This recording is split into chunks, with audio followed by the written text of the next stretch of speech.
Maayong adlaw mga igsuon ko diha ni Kristo. Karon atong pagahisgutan kung kanus bata mutawag sa Ginoo. Muampo lang bata or mutawag lang bata sa Ginoo kung natay panginahanglan? Mutawag lang bata sa Ginoo kung natay test? Mutawag lang bata niya kung natay problema, natay kaaway or naatay pangayoon or hangyoon niya.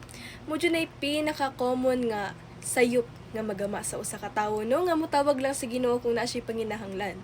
Pero dapat igsuon atong hunahunaon nga ang Ginoo nagauban ka nato, kasakit man or kalipay.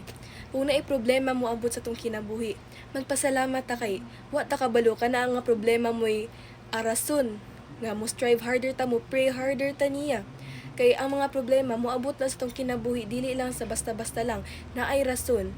It can be the reason for you to change as a person, or kada bitaw maningkamot ka nga kada bitaw sulayan ka kung kaya ba jud nimo. Kay uban na ang mga tawo karon makadawat og problema, usahay ilapang basulon ang Ginoo, which is sayop jud kay na siya mga igsuon atong likayan. Kay ang Ginoo mo ora jud nay labing makatabang nato. Tawgo nato yang ngalan, magampo ta niya kinasing-kasing. Dapat hunahunaon nato pirmi ang Ginoo ug ato siyang kuyugon sa atong kinabuhi.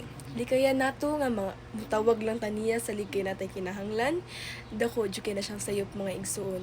Munang ato jud nang i-practice jud nga kanunay magtawag ta sa Ginoo, magpasalamat ta nga Lord, salamat kay sa kalipay imong gihatag.